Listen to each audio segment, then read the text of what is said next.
সব ঠিক থাকলে তিনিই পেশ করতেন রাজনৈতিক খসড়া প্রতিবেদন, কিন্তু সব ঠিক নেই। তিনি প্রয়াত হয়েছেন।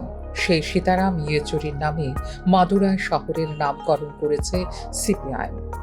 সেই সীতানগরেই সীতাহীন সিপিএম এর পার্টি কংগ্রেস শুরু হলো বুধবার থেকে।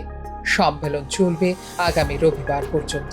এই পার্টি কংগ্রেস প্রজন্মের বদল ঘটাবে সিপিএম এর পলিটব্যুরো এবং কেন্দ্রীয় কমিটিতে, যা করতে গিয়ে নেতৃত্বের সংকটও অনুভব করছে সিপিআইএম।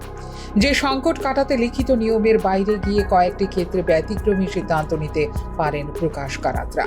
দলের প্রতিটি কমিটি স্তরেই বয়সের ঊর্ধ্বসীমা নির্ধারণ করে দিয়েছে সিপিআইএম। সেই সূচকে বর্তমান পলিটব্যুরো থেকে বাদ পড়ার কথা 7 নেতা নেত্রীর।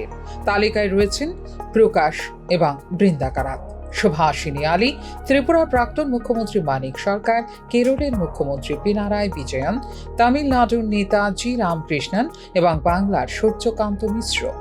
কিন্তু এই বদল পুরোপুরি বাস্তবায়িত করা সম্ভব কিনা তা নিয়েও প্রশ্ন রয়েছে সিপিএম এর অন্তরে।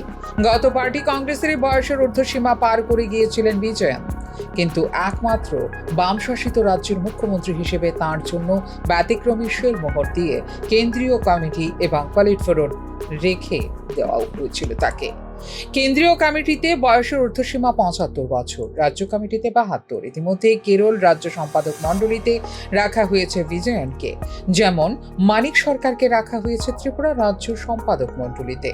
ফলে এই দুই নেতাকে কেন্দ্রীয় কমিটি ও পলিটব্যুরোয় আবার রেখে দেওয়া হবে কিনা সে বিষয়ে জোর জল্পনা রয়েছে রাজনৈতিক মহলে। আগামী বছর বিধানসভা ভোট কেরলে, পরবর্তী সাধারণ সম্পাদক কি হবেন তা নিয়েও জল্পনা তৈরি করেছে পার্টি কংগ্রেসের শেষে অনুষ্ঠিত ভোট প্রকাশ্য সমাবেশের বক্তা তালিকা, যেখানে নাম রয়েছে বিদায়ী পলিটব্যুরোর 4 সদস্যের। এরা হলেন প্রকাশ কারাত, বৃন্দা কারাত, বিজয়ন এবং তামিলনাড়ুর রামকৃষ্ণন। এছাড়াও মহিলা নেত্রী ইউ বাসুকের নাম রয়েছে এই তালিকায়। সভাপতিত্ব করবেন তামিলনাড়ু সিপিএম এর রাজ্য সম্পাদক।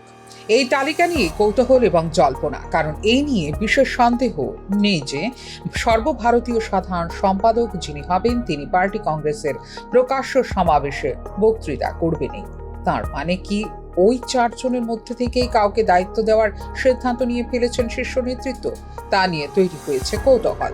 কিন্তু ওই 4 জনেরই বাদ পড়ার কথা বয়স বিধিতে। আনুষ্ঠানিকভাবে পার্টি কংগ্রেসের প্রতিনিধিরা সাধারণ সম্পাদক নির্বাচন করেন বিজয়ন। কেরলের মুখ্যমন্ত্রী, তাঁর দলীয় দায়িত্ব নেওয়ার সুযোগ নেই বললেই চলে। তাহলে কি প্রকাশ কারাতকে আবার দায়িত্ব দেবে সিপিএম? সিপিএম এর একটি অংশ যেমন বিষয়টিকে উড়িয়ে দিচ্ছেন না, তেমনি অনেকের বক্তব্য মহিলা হিসেবে দায়িত্ব দেওয়া হতে পারে বৃন্দা কারাতকে।